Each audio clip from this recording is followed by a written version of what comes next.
Hey, everyone.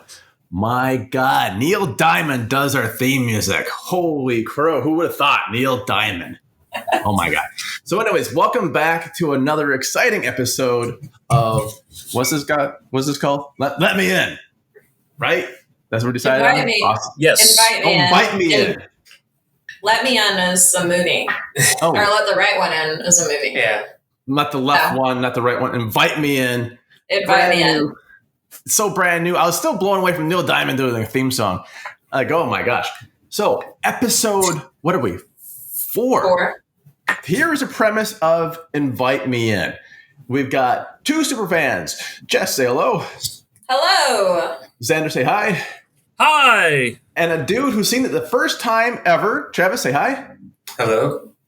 And me, Jim Phoenix, who has no idea what the hell they're talking about most of the time. But it is Buffy the Vampire Slayer. Apparently it was a series or something like that. I don't know. And on episode 4, welcome. Go for it. Take it away, you guys. All right. I actually Travis really has like a lot this of episode. opinions about this one. What's the title of the episode? What's the title of the episode, by the way? Teacher's Pet. Teacher's Pet. All right. The first non-vamp. No, this was when they started doing like the Freak of the Week style episodes. That started in episode 3. Three, but this is where it With the really witch. the witch, and then they kind of picked up here with here's a creature, we fight it, and then we never speak of it ever again. Very episodic. Basically, What's the creature? praying mantis. Yeah. Like the insect? Yes, Yep. it was a. But It was big. a. Oh, a bit bigger. Okay, I was like, man, that's like a... Yeah, An tiny hour for little that. praying mantis. Yeah, it really fucks shit up. It's like Ant-Man. Allegedly. All right, But, Travis. You want to talk but about the cold open, Travis? Yeah.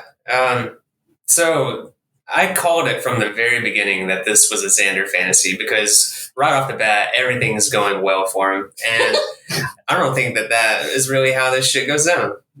It's like he goes to, what's the club called again with all the kids? The bronze. The Bronze. So yeah, he's like at the Bronze. Buffy's like in the middle of a fight with the vampire. And all of a sudden he's like, hey, Buffy, I've got this. And then he punches the vampire and saves the day. And then that's whenever I was like, okay, this is not the real deal. And then he immediately follows it up by seeing a stage with a guitar. And then he takes it upon himself to go up there and just grab a guitar and start playing like a solo out of nowhere. And I'm thinking to myself, yeah, I can see how this is a cool fantasy. But if you actually look at this in like real time as an outsider, like somebody there attending the event, that would be the strangest thing to witness. Just like some guy just like hopping up on stage, not a part of the band, and just ripping a solo. Like Yeah, it's Back to almost the like Future. that thing. It's like that thing where the guy's like, hey, Steve, I want you to pretend you're a vampire, and I'm going to punch you in the face so I can impress this girl I think's hot. Bro, she's going to love it. And That here's happened? Wonderwall. So... Wait, was it's Wonderwall complete- that year? Hold on, what year was Wonderwall? Wonderwall always has been and always will be. Yeah. What? Yeah, what year was that? The 95, so that would have been out by then. So he theoretically could have played Wonderwall. You know the only song Xander knows how to play on guitar is Wonderwall. You think it was really him playing? Or not like an Elvis thing? See, because back in the day, Elvis used to play, and then he got so poor at everything, they took away the strings. Really? Yeah, he was actually just strumming nothing but air. There are no strings on his guitars for the latter couple concerts. You could get away with that stuff back in the day. Like, I remember they were talking about the Beatles, how they would play live shows and they couldn't even hear themselves play because the crowds were so out screaming. So, like, they sounded terrible. What a nightmare scenario. Yeah. I know, being so popular, you can't hear your own music. Yeah, it's gotta suck. Not just like performing live and not being able to hear it. I Like get that that is too. like terrifying to me as somebody that did band for so long. Like I can't imagine going out there and not being able to hear what the fuck we're doing. And see, you know who doesn't have the problem? Mr. Neil Diamond. And again, thank you much for Neil Diamond for letting us use your theme song. You know, not letting us use your theme song, for making a theme song for us. And it's really cool. Is it true that he's going to be a guest on the upcoming episode? Oh, no spoilers. Oh, I'm sorry. No, that's it. So we have the cold open, which is that. And does anyone believe it for a minute? Oh no, not one bit. Okay. Yeah. No, he's in class really, and he has fallen asleep, and the fantasy ends where he thinks like Buffy's going, Xander, but in real life she's like, Xander, you're drooling. Yeah. And then we see the teacher like talks to Buffy after class because he asks her a question, and like Willow's in the background trying to like help her give the answer, and it's this whole thing. And he talks to her after class, and he is like, "Hey, you're quick on your feet. I think if you applied yourself, you'd be really good. Don't listen to what Flutie or any of the other teachers say. Let's make them eat your permanent record." Like he gives her the pep talk that she really needs. That supportive bit from an adult that she hasn't gotten so far. Who's Flutie? The Principal. Okay.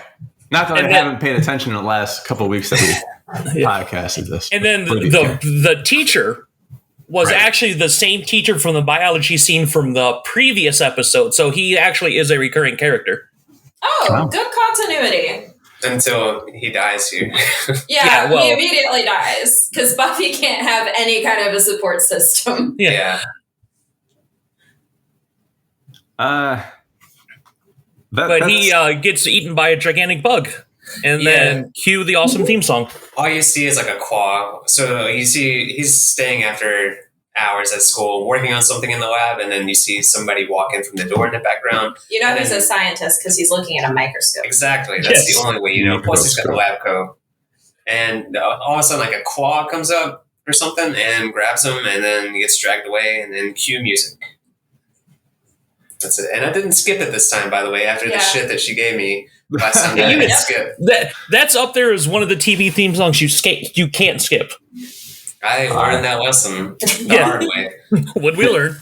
Is it kind of growing on you, or just you're doing it just because of, Well, I do it out of respect for Jesse here. He doesn't listen to any theme song. Literally any. I think the only theme song he will sit through is The Good Place, and that's literally because it's just da da da da, and it's over. I don't like this theme song. It's just that's all it is. It's like 3 notes. It is growing on me a little bit. I'm not gonna say it's one of the best, but it's good. He doesn't skip the Dragon Ball theme. I do. You do? Sometimes I do, man. Okay, I've it's never not seen like a personal thing. It's not like a matter of I hate this song, so I'm going to skip it. Even if I love it, I'm going to skip it. I'm going to get straight to the content. I mean, not all theme music can be the X-Men cartoon show. Or Spider-Man's. As we all get sued. All right, so the theme music happens, boom, and then immediately the biology teacher dies. It dies right before the theme song. Oh my god. Mm-hmm. Yeah. This show has some really long cold opens. Yeah. And then they're basically everybody's chit-chatting outside. Hey, did you hear about why Dr. Gregory's not there? Oh, we don't know. They can't find him. Okay, cool. Here comes the substitute. Yeah. Oh, we did miss. We see we go to the Bronze where Xander is just like awkward and trying to talk to guys and lying about how much sex he's had. And then he like goes over to Willow and Buffy and he's like, just pretend that we're here, that I'm here with you, and blah, blah, blah. And Buffy's like, nah, I'm good. Yeah, and then Angel appears, calls Buffy cold, and she was like, well, I don't know you very well. And he's like, no, you actually look cold, and gives her his jacket, and then warns about a fort guy. Yeah. He knew what he was doing here, by the way. Like, he's like, yeah, I'm wearing a tank top, so let me give you this jacket. And that jacket is actually a recurring character. It's the same leather jacket you see her wear a lot throughout the show. Like, is it George Michael's jacket? Because that was kind of cool. It's definitely not Angel's jacket throughout the rest of the series, because all of a sudden it goes from fitting David Boreanaz, and David Boreanaz is a full like foot taller than her, and they had to do a lot of like her standing on a crate for close-ups. Oh, because, really? Yeah, because they have such a huge height difference. Plus, like the frame of his body is just so much wider than her. He's how does so that? much bigger than How her. does it fit So they just get her a different jacket. But it's insinuated that the leather jacket she wears throughout the show is Angel's. Mm-hmm. She must have had it fitted or something. I don't know. Oh, I mean, yeah. I mean, it's special. It's from the cryptic It's guy. it's the sisterhood of the traveling pants, but it's a jacket. Oh. So. I have no idea what any of these words mean, by the way. So there's David Boreanaz, and he has traveling pants, but a jacket that she has to stand on a crate to see? yes. Yes, Okay. that's As long as we 100%. 100%. I got weird for a second otherwise. Okay. But yeah, so they go back to they talk to the school about like, oh, the doctor's not here. Okay, cool, that sucks. And then the substitute shows up, and they do the whole slow motion. Xander sees her, and he's like, yeah, you're pretty. Which, to be fair, beautiful woman, by the way. She is. And I think there's also another connection to the last episode. The second episode, where the guy that played Luke was Shao Kahn in Mortal Kombat Annihilation. Mm. She was Sindel in Mortal Kombat Annihilation. Oh, wow. So within 4 episodes, we had 2 actors that were in the really, really crappy Mortal Kombat movie. Well, there are 3 of them now, I think. Well, the first one is good, is enjoyable. I haven't watched the new one yet, but yeah, 2 of them specifically from the second Mortal Kombat movie are in Buffy within the first 4 episodes. So you think that's like a step up from the Mortal Kombat movie or a step down? Mortal Kombat Annihilation, 100%. That movie's garbage. Oh. Our sponsor today is Mortal Kombat Annihilation. Oh, mother God. But we like garbage. We like hot garbage dumpster fires. Yeah. This is why we like cold openings that take 12 hours. But yeah, and then so she comes up and she's like, I'm trying to find the classroom, and all the guys are fighting over her because, hi, I'm... So this is supposed to be a grown adult, and these men are like, hi, I just got back from football practice. I'll show you what the classroom is. Come follow me.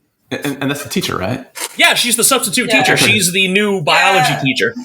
Does anyone talk about how creepy that is? I don't love this. Yes, okay, thank you. I was going to say, I don't love this, that it's treated like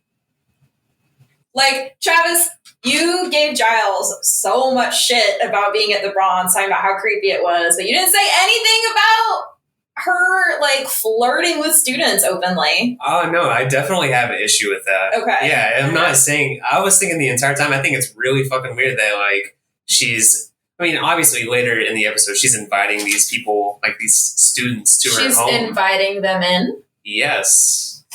Oh, good work. Yeah, good one.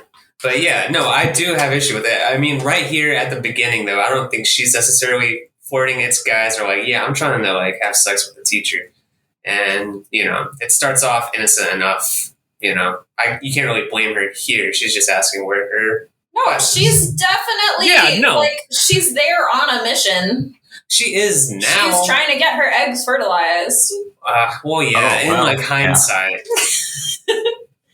But I agree with him. To be fair, she was not doing anything wrong. She's like, hi, I'm looking for the classroom. All these guys are rolling over each other going, no, I'll show you. No, I'll show you. Yeah, and then she's like, I think we should make model egg sacs for the science fair. Oh? Yeah. And all of the guys are like, yeah, I'll help you. I'll help you make it. Yeah, she's like, can I get some volunteers for after class to do this? And all the guys in the class raise their hands. But this is a dead giveaway that, she's going to be an insect later because, of course, the lesson that she's teaching is insects. And praying mantises, specifically. Exactly. Which, I gotta say, you guys are talking about how beautiful this lady is. I think that she kind of looks like a praying mantis. I think they cast her perfectly. Just saying. I almost want to look at the episode now. But, okay, so we had this praying mantis thing, and there was a dead giveaway when she's like, oh, that's not right in a textbook. Let me correct this. Hold on. Yeah, no, yeah. So that she comes in and she's like, you all were talking about ants, but here is a praying mantis. It's even Let's talk about this instead. And she had one in a jar, which is a little bit fucked up if she's actually a praying mantis to have one in a jar also. It's like having a tiny human in a jar you just carry around. Is that not what people do with babies? Oh, shit. Kind of, right? It is. Yeah. Yeah. Okay, so then we go to the cafeteria. Yeah, we'll get to all that. Okay.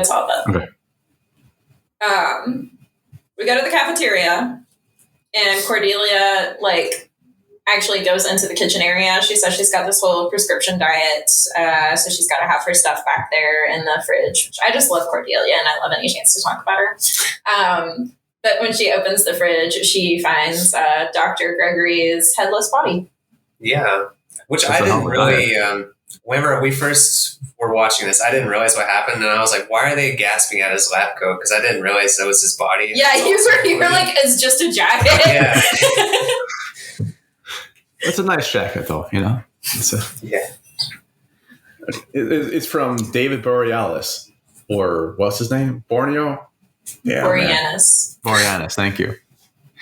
Now, so they find a dead body, or she finds the headless horse. The headless, right? Yeah. So they Scoobies go to the library. They're talking about the various clues that they found. He was wearing the same clothes that he had been wearing the last time they saw him, so they figure that had to be when it happened. They talk about vampire stuff because we still have in the background this fork guy that Angel has warned Buffy about, and so they're trying to figure out if this could be related, but it's not his MO to chop off a head, so they think it's something else. They are looking at what the recent crimes are, and they don't all necessarily match up to what's happened with Dr. Gregory, and the blood isn't drained. So they're assuming that this is not a vampire situation. And so because it's the Hellmouth. I don't remember, was when Buffy went to go find, Vampire Claw, was that before or after they found his body? After, because this is why they're sitting here and they're looking at the clues, and she's like, I'm going to go hunting. And Giles says, don't go hunting. And then we cut to the next scene where she's hunting. Yeah, so she goes outside at night, of course, and she finds the vampire who's got this massive, this is not like, oh, I have a nice manicure claw. No, this is some big old metal, it's like you're dead claw.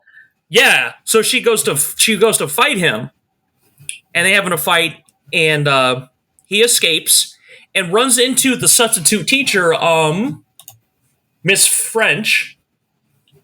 And she just looks at him, and he hisses and runs off.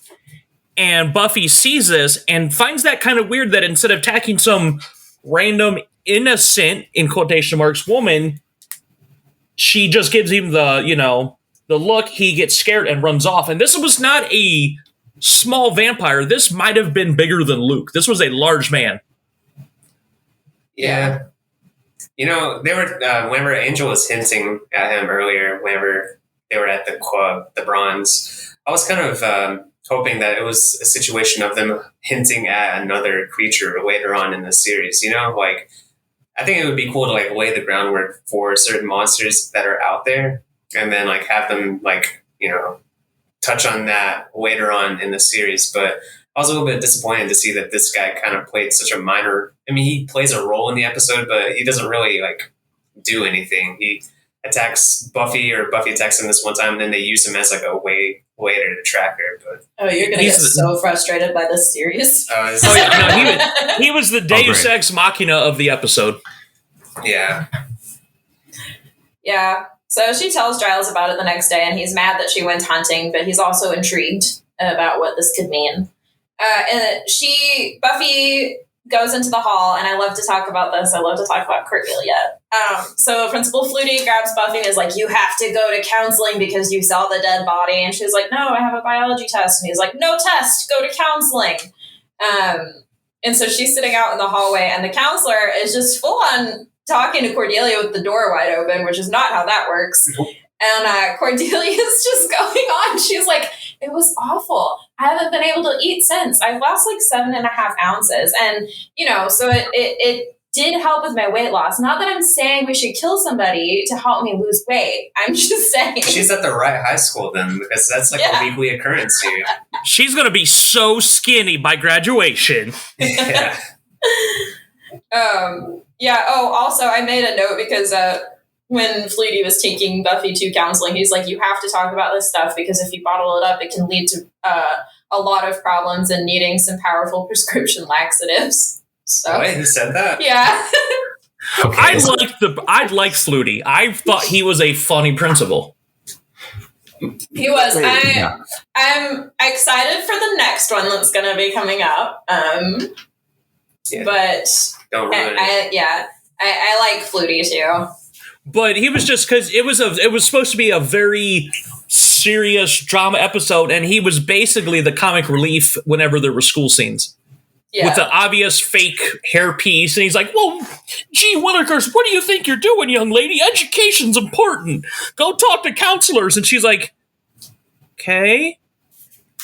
Like, you could tell, like, he was kind of a hard ass, but at the same time, he actually gave a shit about the students at the same time. I think that's one of those situations where he kind of failed upwards. Like, Yeah. being a principal might not have been the Dunning-Kruger effect, you know, like he was maybe good as an educator of some sort, and then he wound up as principal, which maybe was not where he would have excelled at 100%. He may not have been the best principal, but he actually put forth an effort. Yeah, I'd say that's fair. Well, he was really bad in the first episode whenever he was giving Buffy a lot of shit. You remember? Yeah, but he was doing the whole, hey, what do you think you're doing? You know, you can't leave campus. I'm talking about like whenever he first like brought her into the office. He's like, listen, I know that you have a terrible track history or track record, and you know, I'm just expecting terrible things from you here. Basically, is what he was saying. Yeah, he's like, you're 400 times for like a minute and a half. Like, come on, man, I can walk around that track in a minute and a half. You got to get your track record. Sorry, I didn't realize. Okay, so he's the principal, and he does his principal-y things, and then she's still not hunting vampires, and the main bad guy, Vampire Claw, is brought in kind of like you would bring in like someone to fight Goldberg. But that doesn't happen till you only see him at that one scene where he runs into the teacher, and then you see him in the climax of the episode. You only see him like twice. Yeah, but the whole reason they had this counseling session was so that way Buffy gets to class late, and while she's waiting out in the hall, Miss French turns her head 180 degrees. I mean, so who can't do that? It wasn't the best CGI, though. No, it was not good. It was obvious. I'm glad you guys are talking about it. Yeah, it literally looked like they had like a mannequin or something there, and they had her crouching in front of it and turning her body around. Like, it wasn't a great effect. That's my thing. Like, I've seen so many low-budget movies, way older than this show, pull off stuff like that so much better, and I don't understand. They just went with like the cheap computer effects. I do think that the effects get better later on. This came in like mid-season, so it was and they also did not know if the show was going to last, because this was a mid-season replacement for I forget the name of the show, but this was a mid-season replacement. Yeah. So they're like, well, we don't know if the show's not going to last, so we're not going to spend all this money in case we get canceled, because as you go on through the season, the first season, it basically closes. So, like, if the show's canceled, okay, there's no cliffhangers. Yeah, it's a closed arc, so. Yeah, so I can see why initially in the first season or so, there wasn't as much money spent on effects, because they didn't know if it was going to last. And plus, the 90s. I mean, it was 97. Oh, man, was it? It seems so long ago. So we had, I guess 97 was long ago. Oh, boy. I was a sophomore in high school. No. I don't even remember. I would have been, March 97, I would have been a freshman in high school. I was in kindergarten. Yeah. Wow. Oh, okay. Well, back in my day. Yeah. So anyways, the 180 around. And that's when we kind of know like something might be amiss. Yeah, either that or she's damn flexible. This prompts Buffy to go to the library and start studying insects, and Giles is like, you're stupid for thinking that she's a bug. And Buffy's like, you literally lectured me yesterday that this is the hellmouth and weird things happen here. So it's a little bit frustrating that she like puts all of this hard effort into like trying to figure out the mystery, and everybody the whole time is like, this is stupid. We see later. You see that a lot, though, with especially a lot of the high school episodes where it's like, nobody believes me, and then the one thing happens, so it's like, okay, we believe you now. It's like, you didn't believe me when everything else happened, but the one thing, like, his right eye blinks faster than his left, now you believe me? Yeah, it's Yeah. Yeah. Basically every Harry That's Potter movie ever. Yeah. So Xander goes to meet Miss French, and she was like, They pulled another Jesse before that. up. Yeah, no, they pulled another Jesse before that because Blaine, he was like the quarterback or something. He was the one that was arguing with Xander at the beginning of the episode when she comes up. He went to her house the night before, never came back, and he got the same Jesse. Has anybody seen Blaine? No. He went to her house and he's not here today. Oh well. Yeah. Did they know that he went to their? I think that's all kind of like they knew that. He met with Miss French the night before, but we don't know that. Like she's just asking individual people to like go stay after class. Which but they're like, hey, he's not. He never came into class. Never came to school today. Does anybody know why? No. Yeah. Okay. Like he got the Jesse treatment. He got better than the Jesse treatment because he actually gets mentioned again. Yeah. True, but like we never hear Jesse's name after episode 2. That was Xander's best friend. They were besties. It's a bit confusing. I want to see that Season 1 does not try to have very much emotion at all until probably Prophecy Girl. It gets more impactful throughout the rest of the series, but season 1 is very, like we said earlier, it's very episodic. So, there's one episode. There's one episode specifically that, and most people that've seen Buffy know exactly what episode I'm talking about. Wait, what do you mean? When it comes to like emotional episodes, there's so many of them. I bet. Mid-season 5? Yeah, the one that people consider one of the greatest episodes of TV ever. Yeah. That one. Yeah, okay. I know which one you're talking about. Yeah. Yeah, that one. The show does end up handling emotion really well later on, but season 1 just... This isn't even really an emotional episode. It's just like, Monster of the Week type thing. Bugs. I don't think that they're going for that. Well, we're just talking about how, like, Xander's best friend... He killed his best friend, and he's fine. This is how we should know that Xander is a terrible person right off the bat. He has no emotion for other human beings. He's got no empathy. I think everybody here is just jaded with all the deaths. Nobody cares. How can you care if it happens to everybody? It was the 90s. Yeah, exactly. Like those 90 kids, I don't know. And it could also be.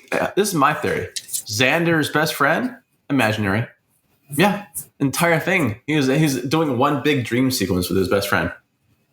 No. He'll get mentioned ever again. It's like there are too many people interacted with him, Jim. Yeah, this wasn't like Snuffleupagus. It's not a Sixth Sense issue where the only person talking to him was Xander. It's like an id thing. Like only the kids on. There you go. Yeah. It's the Hellmouth. We'll blame it on the Hellmouth. Yeah, no, seriously though, Sunnydale energy is very similar to Derry energy, where it's like everybody just kind of brushes off all of the death and disappearances and stuff like that. So, but we find out because basically what happens is Miss French finds this whole she's like, oh, I've got a staff meeting. Can you come to my house later to work on this? Which would be a red flag, even if it wasn't. Yeah. I never went to a teacher's house to work on a school project. Yeah. Can I say though, whenever Xander finds out that he has to, he gets to go to their house, it injects it's a splice clip of him ripping a solo for just a second from the beginning. I want that to happen at every Xander victory throughout the series. Anytime he does something well, we just get a 1 second clip of him ripping a solo, and then that's you're not going to hear it very often then. You won't hear it very often then. He's a loser. Oh, okay. So Buffy is very concerned. She tells Xander that she thinks Miss French is a bug. And Xander doesn't let her get any of this out. He's like, oh, is it so weird that a woman would be interested to me? Xander, she's a teacher. Yes, it is. Yeah, it's a problem. There's so many plagues here, guys. I don't know. He's like, I can't wait around for you forever, Buffy. And Buffy's like, I've literally given you zero indication that I'm interested in you. Keep waiting. I hate this fucking storyline of Xander being so into Buffy. Like, and the fact that Willow is basically throwing herself at Xander, like she genuinely has feelings for Xander. He's like, hey, you're one of the boys. It's all right. oh my God, I've got lots of thoughts about that are going to be very relevant in season 3. Oh, yeah. Knowing what happens later, I'm just like, oh. But yeah. Okay. So we see Buffy thinks that she's talked Xander out of going to Miss French's house, but she hasn't. And we see Xander gets there, and she is dressed in a much more low-cut dress. She's offering him a martini, which he doesn't drink very well because it's like basically straight vodka. Wait. She has a low-cut dress and a martini? Yeah, she's like, thank you for showing me. I offer you a cocktail. They don't know that he's going to her house. Oh yeah, no, that's right. Buffy thinks that he just went. Yeah, he just had the meeting after class. Yeah, so they don't know about that yet, which is what we're kind of getting at with Blaine being missing. They don't realize what happened until Willow hacks into the school records and sees that Blaine's mom filed a report because her son never came back after going to meet with a teacher for a project. So that's when they figure out that Xander might have gone to her house. And then they're trying to find her house. And, not only is she a giant bug, she's also an identity thief. She stole the identity of a 90-year-old woman who looks really good for her age. By the way, the lady that played her was a Jean Spiegel Howard. Nice name. Was Ron and Clint Howard's mother.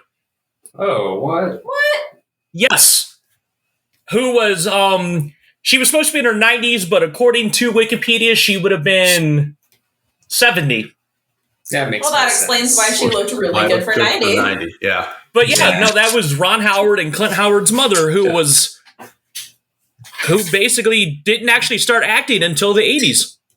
Oh. Her first movie was Cocoon in 1985. Fitting. Yeah, and she started in the late 80s and worked up until 2000 when she passed away. Huh. Well, good for her. Yeah, but I was like, oh, this is cool. It's given what, the fact that it's Ron Howard and what he's done, that, Clint Howard's so beloved specifically in horror movies. I was going to say Clint Howard, I don't know if you watched The Last Drive-In, but he did a whole guest segment. Fabulous guest segment. Absolutely. He has to be one of my favorite guests that's been on there because he was so delightful. Yeah. He did. I didn't see Evil Speak. I actually had to work that night because I worked third shift. But if you go online and look up the Monster Vision episodes, there was a summer school series they did where they did Ice Cream Man, and he was the guest. Like he was the guest star when they did Ice Cream Man. I love that movie. That segment's actually on the Ice Cream Man Blu-ray from Vinegar Syndrome. Yeah. Clint Howard seems just to be like, there was one. I hate to go off subject, but you could tell like Clint Howard how much this stuff he loves. This stuff. You know how MTV does their basically a Lifetime Achievement Award for the movie awards every year. Mm-hmm. It's kind of goofy because one year they did Jason, one year they did, I think, King Kong or something. It's somewhat goofy. One year they actually gave it to Clint Howard. Aww. And he accepted it on stage and was just in tears because he felt like it felt to him, it felt good that he was getting his recognition for doing movies. People loved him so much that him getting this somewhat goofy award actually moved him to tears. Well, that's just Clint Howard, man. Yeah, he seems like one of the most sweetest man ever. I just don't take ice cream from him, apparently. No. Or go to school with him, or just be nice to Clint for damn. Look what happens. You be nice to Clint. Look what happens. So is Clint? Okay, so wait, Clint Howard's mom's in this one. I was like, what? She plays the real Miss French. Yeah, the older lady is Clint Howard's mother in real life. Okay. Yeah, and then but they're trying. Yeah, they're trying to figure out where Xander is. They've got a whole plan because Buffy has done research and she's got bat sonar recorded because that disrupts the nervous system of the praying mantis, and they're trying to find it. they can't find the house now since Miss French is not the real Miss French, but she finds a claw vampire and basically beats him up to show her the way to wherever Miss French lives. And that's all we see of the claw guy. He's done. He's over. He's killed. And that's it. Okay, bye. Thank you. But they get in there, and we see that downstairs, so Xander has been caged up, and he's next to Blaine. So Who's still an asshole. Who's still an asshole, but they rip apart, like, their cages so that way they can, be buddies in the same cell. And Miss French comes in, and she's, like, full praying mantis now. And she does eeny, meeny, miny, mo, and gets Xander first, and she's got him tied up because she's a little bit kinky. And Willow, Buffy, and Giles break in, but Giles has flipped the tape, so it's not that sonar at the moment. That was kind of funny, though. I did chuckle at that. It's like, oh, blah, English talk. She's like, what is this? He goes, no, other side. I was like, that was kind of funny. It was his job to record it. You would think that he would have it ready to go. Yeah, he recorded it, but just flipped the tape for some reason because apparently he likes to hear himself talk. Giles is like you don't want to have him in battle. He just is never good. But yeah, so they end up spraying her with bug spray. They get the sonar thing situated. They behead her. It's all good. And then Willow's like, man, it's so unfair that she's targeting you guys because you're virgins. Oh, yeah. And so Blaine, Mr. Football Star, is like, my dad's a lawyer, and I'll sue you if you tell anybody I'm a virgin. Because he was one of the guys at the Browns at the beginning. He was like, oh man, I've been smashing chicks left and right, bruh. And Willow's like, no, you're a virgin. He goes, I'll sue. And Willow doesn't the way only Willow could do it, where she just doesn't even see that, she's just so sweet. She's like, it's so. She's low key shade. She's like, I don't think she knows that she's throwing shade because she's pure. She's Willow. That takes me back to whenever they found out that she was targeting Xander because he was a virgin. Because that's when Giles is like, they target virgins, and Buffy's like, well, Xander's probably not a virgin, and she's like, no, we gotta go. Yeah. Willow's like, oh shit. Yeah, so, I really it was when we started coming back. Willow's become probably one of my favorite characters. Yeah, Willow's so sweet. But here's the other thing: is her as. Go ahead. No, good. No, it's just another thing that bothers me. We're going back and seeing how well this show did not age in certain aspects, where you come in and Willow's supposed to be like this, simple, homely, ugly woman. And if anybody's seen Allison Hannigan, ever, beautiful woman. Yeah, no. Does she have paint on her pants though? Because that does it sometimes. Even in American Pie, she was pretty. Yeah, even in American Pie, she was pretty, and then she's a very beautiful woman. They're like, oh no, she's ugly. No, the wardrobing for her was so intense, to try and make her look younger and more childlike than she actually is. They hated what they gave her in the first 2 episodes, so they made them change it up. But so they still had to make her look young and naive and sweet. But it didn't work though. She was still pretty. I think it works. I think she kind of comes across as the nerdy schoolgirl. She doesn't come across as the person that is Claudette or outgoing, or what is her name? The girl. Yeah, what's the rich girl's name? Cordelia. Yeah, nothing like her. I think that they pull it off pretty well. Yeah. I get that they pulled off the whole. Oh, hey, she's supposed to be the nerdy, cute look, but at the same time, it was hard to hide the fact that Allison Hannigan's a beautiful woman to begin with, so you couldn't really hide all of it they were trying to. I don't think they were trying to make her ugly. I think they were just trying to make her look very young and naive. Nerdy and shy people can be, beautiful too. And it's just, I have a question. Their personality, it's kind of... Yeah. Xander, have you seen a teen movie not enough in 20 years? Oh, that's the formula. I know, No, like she's all that, like it's like, speaking of teen, I've seen not another teen movie with Chris Evans, Captain yes, where America. they're like, where they have the scene where like, oh, I'm going to make you over, and they simply just take off her glasses and like, I'm done. I'm a miracle worker. Yep. And that's exactly the point. It's like, I haven't seen Buffy, but without seeing it, I think that's just the reaction of the age. They do it still now today. If you see whatever teen movies we have, it's never true like typecast. Cruel Summer on Freeform. The Jeanette in her nerdy days is just her with braces and curly hair, and then when she's cool, like her hair is straight and her braces are off, and it's like, oh, she still looks exactly the same. They do that so much in this show too. It's like, if you're like, it's like talking about Jesse again, or like whenever he became a vampire and it was like not cool in one of the earlier episodes, he's like, he's got his hair spiked up a little bit more than usual, and he's like a little bit more dark with his personality. Whatever. Here, you a leather jacket. Now you're a vampire. Exactly. Yep. But we get some emotional closure at the end of the episode because Buffy's leaving biology class and she finds Dr. Gregory's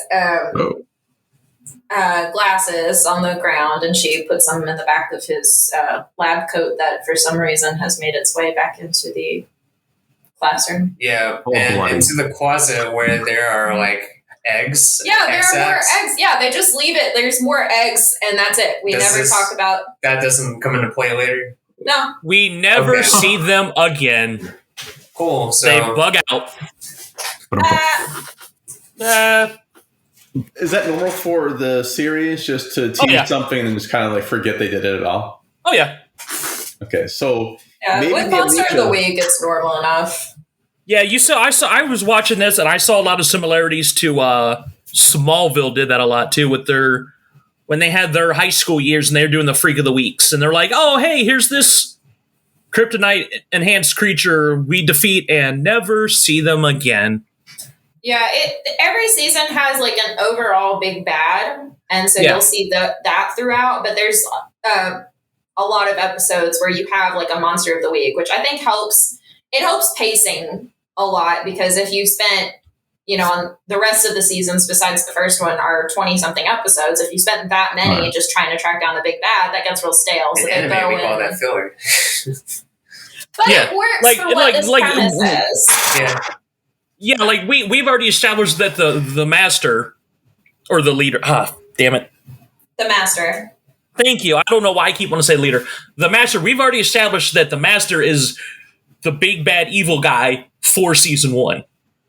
Yeah. And they do every so often in most episodes, they'll at least allude to him or have a scene or two with him, or he'll be the focus of specific episodes. Spoiler alert for next week. Yeah. So it's like, that's the problem. And they talk about that nowadays, where they focus like, do we really need like TV shows, especially dramas like this, that are like 20 some odd episodes where you can condense everything down to 8, maybe 10 and still have the same impact? The little filler things. I was talking to Nick Crow about this on his Encounter UFO program, and it's on T&E Tuesdays at 9s, as I give him a plug. It is it's one of the few UFO programs I didn't want to fast forward. It's an anthology bit. I didn't want to fast forward through because everything was no filler. But what you see mostly is the opposite, especially for longer series where they have to do like 20 shows. Yeah, they can't keep the arc will fall underneath its own weight if they didn't use filler shows. At the same time, filler shows, if you watch The Flash, I think I watched like 3 or 4 episodes of a season, and that's it. Like, it's just like a shit. Okay, not one joke. But because I'm a huge Marvel fan, and so obviously Disney Plus is actually primarily what I have Disney Plus for. Is they have their own shows now, like live action shows for the Marvel universe, and I watched Falcon and the Winter Soldier, which that was one of my most excited ones because the Winter Soldier is my favorite MCU movie. I'm one of those guys. It's 6 episodes, and I'm like, if you drug that show out, which still I've seen every episode of every Disney Plus Marvel TV show, the WandaVision, Falcon, Loki, And then the first episode of What If came out this past Wednesday. Yeah. The Falcon and the Winter Soldier was 6 episodes. Well, it's like if you like, and it was just like boom, boom, boom, boom, boom. But if you drug that show out to 20 some odd episodes, it would not have been as good because, you know, we're establishing we have to go to country. It's like, okay, why are we stopping off here to do this that has nothing remotely to do with the mission at hand? So you can make it more tight and concise. Well, that's exactly. I mean, it'll be a lot more of Sam and Bucky fishing, and for 6 episodes, they fucking fish. Yeah, they did, but they didn't drag it down. They stopped to fucking fish. Like, how important can it be? Okay, going back to the Buffy, so we get the Buffy. We get why they have to have, like, the Monster of the Day and the Monster of the Day. Sure. But did it work? It worked. I think the Monster of the Week episodes work. They're interesting. They get referenced in later episodes. Like they'll reference other things. They're fun. They break up the overall season drama some and give the show levity that it needs. And it also gives some of the other characters time to shine. Like this was a Xander episode. Yeah. Plus, and then he gets another one 2 episodes later. But even in the first season, there's Xander-centric episodes. Willow gets an episode, which I think that's episode 8. Yeah, Robot Eugene.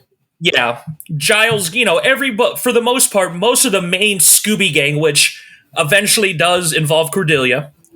It's nice because yes, you have the episodes that focuses on whoever the BBEG of the season is, but because there are so many characters, you do get those specific character-centric episodes to help give them more depth as opposed to just, hi, I'm background filler.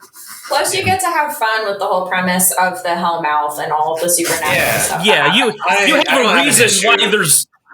Yeah, like, you had a reason why they were there and not just, oh, bad guys are here because it's like, no, the mouth to hell is literally over the school. But we have an objection. Travis, what's the objection? Oh, I was just trying to say, I don't have an issue with the Monster of the Week format. No, I don't have an issue with it. I mean, I wasn't trying to, like, voice, like, my displeasure of it by calling it filler. It's just, you know, it kind of is what it is. Like, it's padding, but it's, you know, it's good. Like, I'm not saying filler is ever bad. You know, sometimes you need it to break up that stuff. You know, it's world building, kind of. It's just adding on to the whole universe. There you go. Yeah, I think that hits it on the head. It does sound a lot like world building. Now, does it end with any cliffhanger that will end into at all? Nope. The next episode? None? Okay. No, it's just XX in the back of the classroom, and then that's it. That's it. Whew, okay, well, heck. I'm just wondering, what would you give this as an episode rating 1 to 5 Cthulhu's? Curious. I'd probably give it 2. You give it a 2? Yeah, like, it's an enjoyable episode. It's not, and I'm looking at it as a lens of somebody that likes the series. I don't think it's a bad episode, but it's also not my favorite. There are so many more better episodes. So as somebody that's seen the whole series multiple times, I give it a 2. Okay. Well, for this being, like, you know, my 4th episode, I would give it a 4. Okay. Yeah, I thought it was enjoyable. I liked having, you know, Xander have his time to shine, even if he is, like, a bad character, you know. It's kind of... That's amazing. Yeah. So, I think the freshness of it, the 2 versus, like, Jess, you've seen the entire season and everything, like, all the arcs are done for you, right? Yeah. Okay, so you're taking that as a lens of 2, and Travis, for the first time, says this is enjoyable. Maybe we can even revisit some of these older ratings and be like, oh, you're right, maybe... I'm a big defender of season 1. A lot of people don't like it. I'm a big defender of it. And I'm not saying that it's a bad episode or it's a bad season. I am ranking it based on how I feel about other episodes. So take the 2 with a grain of salt. Yeah, like it's not a bad episode. It's not my least favorite episode, which we will get to that in a couple weeks. What is your rating, Xander? I would give this out of 5. A 3.5. 3.5. Cthulhu's out of 5. That's okay. As of right now, the second episode is still my favorite. And I like that, you know, they focused on other characters, but it was just, once again, some of the subject matter didn't age well, and it kind of stuck with me a little bit. Which we'll be talking about, I think, later on as well. But that's pretty good episode, though. Okay, so any last statements from any of you for this episode 4, Mantis, Praying Mantis? Wow. No, it was good. It wasn't a bad episode, and I would recommend it, obviously. Yeah. I mean, how did it sound to you, Jim? Like, secondhand, like, what would you rate it? Just from hearing it. It's a good question, because it reminded me of Midsummer Murder's second episode on the first season, which has it's not rape. Well, okay. It's not like, as we say, the rape episodes. It's going to be sexual assault of a minor, which is rape. But it's a teacher having sex with a student, and the student seduces the teachers, quote unquote, right? Yeah, and this was the opposite. That vibe from that. I'm like, where it's almost opposite here, where the teacher eventually come to my house. It was the student going, come to my house. And I had the same reaction, like, in what world do you think that's a good idea? Yeah. Like, hey, even if the teacher's not hitting on you, don't go to your teacher's house. Yeah, no. Nothing good's going to happen. Like, nothing. It's like, it's either going to be more homework or rape. It's like, get the pick. There's like no goodness is going to come from this. So I always wonder about those episodes. It made me think of that. And which is why I asked the question, is like, if anyone else kind of pick up on the really weird, awkward vibe as a teacher, they kind of teach you like all the things not to do as a teacher, like hitting all the marks. So with that, and I wonder how much Giles is even worth anything, because he's supposed to be the keeper of knowledge, and yet he completely sucked in this episode, apparently. I made a note at one point where they were in the library trying to pull up information, and Buffy gave him directions on where to find something in the library. And I'm like, dude, like, this is your place. He did have that one contact in England, though, didn't he? Was that this episode? No, that was. I thought, was that this one? Turned out to be a Facebook. Yeah, it was. We kind of glossed over it. He called his friend Carlisle, who had run into what he called the she-mantis. He had run into a she-mantis previously, and that's how they knew about the whole virgin thing and how deadly she was. I forgot about that. Yeah, we got caught up, and we kind of glossed over that. Okay, so he has some value, but it doesn't. And again, the entire doubting of Buffy. This was not a good. There's good Giles episodes and there's bad ones. This was not a good Giles episode. Yeah, this is not a good Giles episode. No, what a good Giles episode. But I do so far like that they. Well, maybe Giles will be hopefully better later on, because the actor is pretty damn good. That's all I. Oh yeah. Yeah, I'm on my own personal rewatch, and I'm on season 6, so I'm mad at Giles right now. Things to look forward to. And so, yeah, I would probably, without knowing it, I probably would give it like around a 3-ish. A 3-ish, only because, and it might even be buffed up a little bit because of the virginity jokes. I never understood that. Like, you're born a virgin. Like, what's like, oh my God, I'm a Sue. Like, Sue, because you have teeth too. It's kind of normal. Plus, it's like high school. Like, I don't really think that many people are actually having sex that often in high school. I think they say it more. Yeah, I think it's more like a thing. Yeah, and I think that's kind of the point they were making with Blaine. Yeah. Oh, so that's good. All right, so decent episode, great review. Thanks very much from the outsider view. I'm like pretty interested in this. And I can't wait for the next episode, episode 5. What's episode 5 called? Never kill a boy on the first date. Oh, that sounds good. So on behalf of myself, Jim Phoenix, my special guests, Xander, Travis, and Jess, I'd like to say bye, everyone. Bye.